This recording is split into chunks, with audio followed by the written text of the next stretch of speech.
మనం పల్లెల్లో బయట పడుకొని ఉన్నప్పుడు ఆకాశంలో చిన్న చిన్న పక్షులు తిరుగుతూ ఉంటాయి. నిజానికి అవి పక్షులు కాదు, ఒక రకమైన రెక్కలు కలిగిన జంతువులు. అవేంటో మీకు ఈ పాటికే అర్థమయ్యి ఉంటుంది అనుకుంటున్నాను. వాటి పేరే గబ్బిలాలు. ఈరోజు మీకోసం నేను తీసుకొచ్చిన టాపిక్ గబ్బిలం.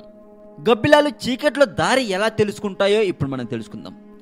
సూర్యాస్తమయం కాగానే ఇళ్లలోంచి చెట్ల గుబుర్లలోంచి బయటికి వచ్చి గబ్బిలాలు అతివేగంగా ఎగురుతూ చటుక్కున ఏదో జ్ఞాపకం వచ్చినట్లు పక్కకి తిరిగిపోతూ ఉండడం మనకి నిత్యానుభవంలో ఉన్న విషయం. అవి ఎగురుతున్న పురుగులను పెద్ద సంఖ్యలో పలహారం చేసేస్తూ ఉంటాయి. కటిక చీకట్లో కూడా అడ్డంకులను సునాయాసంగా తప్పించుకొని కంటికి కనిపించకపోయినా పురుగుల్ని పట్టుకొని తింటూ ఉంటాయి. గబ్బిలాలు చాలా విచిత్రమైన జీవులు. చీకట్లో ఎగరడం ఒక్కటే కాదు, వీటి ప్రత్యేకత ఇవి పక్షులు కావు, క్షీరద జంతువులు. ఇవి గుడ్లను పెట్టవు, పిల్లలను కంటాయి. వీటికి పళ్ళు చెవులు ఉంటాయి. క్షీరదాలలో ఎగరగలిగినది ఒక్క గబ్బిలం మాత్రమే. గబ్బిలాల పాసిల్స్ని బట్టి అవి దాదాపు 6 కోట్ల సంవత్సరాల క్రితం నుంచే ఈ భూమి మీద నివసిస్తున్నాయని తెలుస్తుంది. ప్రస్తుతం గబ్బిలాలలో 2000 రకాలు ఉన్నాయి. ఒక్క ధ్రువ ప్రాంతాలలో తప్పించి ఇవి అన్ని చోట్ల కనిపిస్తున్నాయి. 6 అంగుళాల నుంచి 6 అడుగుల వరకు రెక్కలు నిడివిగల గబ్బిలాలు ఉన్నాయి. వీటిలో చాలా భాగం పురుగుల్ని తింటాయి. పక్షుల్ని తినేవి, చేపల్ని పట్టేవి, రక్తం త్రాగేవి కూడా ఉంటాయి. కట్టిక చీకట్లో కూడా చెట్లకు, పుట్టలకు, స్తంభాలకు గుద్దుకోకుండా ఎలా ఎగరగలుగుతున్నాయో చాలా కాలం వరకు శాస్త్రజ్ఞులకు అర్థం కాలేదు. అది తెలుసుకోవడానికి ఒక ఎక్స్పెరిమెంట్ చేశారు. పెద్ద గదిలో అడ్డంగా కొన్ని తీగలను కట్టి కొన్ని గబ్బిలాలను పట్టుకొని వాటి కళ్ళకు గంతలు కట్టి ఆ గదిలో విడిచిపెట్టారు. అవి ఏ తీగకైనా తగిలితే 1 గంట మ్రోగినట్లు అమర్చారు. అయితే ఒక్క తీగకైనా తగలకుండా మామూలు వేగంతో అవి సునాయాసంగా తీగల మధ్య సందుల్లోంచి ఎగరగలిగాయి. అంటే కళ్ళతో చూడకుండానే గబ్బిలాలు దారి తెలుసుకుంటాయి అని రుజువైంది. కానీ ఇది ఎలా సాధ్యం? చెవులకు బెరడాలు పెట్టి ఆ గదిలో వదిలిపెట్టారు. ఈసారి అవి సరిగ్గా ఎగరలేకపోయాయి. మాటి మాటికి తీగలకే కాక గోడలకు కూడా గుద్దుకోవడం మొదలుపెట్టాయి. 3వసారి వాటి నోరు కట్టేసి వదిలిపెట్టారు.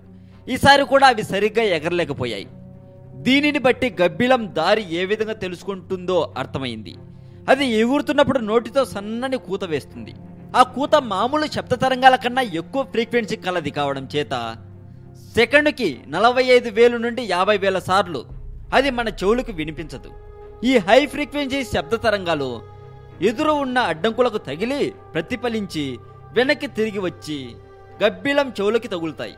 వీటి చెవులు బహు సున్నితమైనవి కావడం చేత పరావర్తనం చెంది తిరిగి వచ్చిన అల్పాల్పమైన శబ్దాలను విని ఎదరునున్న అడ్డంకిని గుర్తించగలుగుతాయి.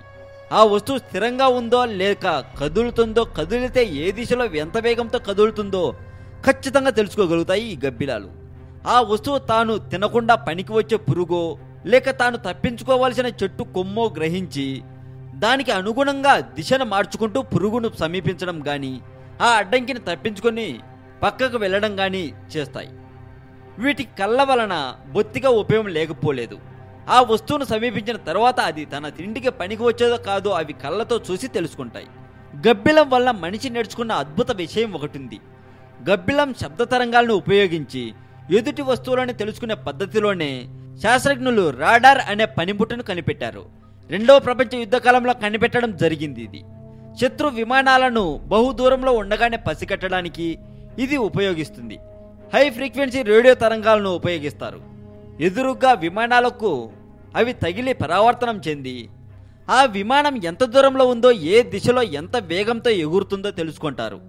దానిని పడగొట్టడానికి అవసరమైన జాగ్రత్తలు ముందుగానే తీసుకుంటారు.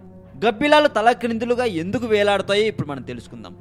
పక్షులు, కీటకాలు కూడా ఎగురుతాయి, కానీ అవేమీ తల క్రిందులుగా వేలాడవు. ఈ అవసరం ఒక్క గబ్బిలానికే ఎందుకు కలిగింది? మిగిలిన పక్షులన్నీ ఎగరగలిగినప్పుడు అవి అవసరమైతే కాళ్లతో నడవగలవు, కానీ గబ్బిలాలు బొత్తిగా నడవలేవు. వాటి కాళ్ళకి నడిచే శక్తి లేదు కాబట్టి. ఒక చోటి నుండి మరో చోటికి కదిలి వెళ్ళాలంటే ఎగరడం తప్ప గబ్బిలాలకు మరో గత్యంతరం లేదు. అవి కాస్త సేపు ఆగాలంటే రెక్కలకి ఉన్న గోళ్లతో చెట్టు కొమ్మనో గోడ పగుళ్లనో పట్టుకొని తల క్రిందులుగా వేలాడతాయి. అలా వేలాడడమే వాటికి సులువైన పని. అంటే గబ్బిలాల్ని చూసి మన శాస్త్రజ్ఞులు రాడార్ను కనిపెట్టారన్నమాట.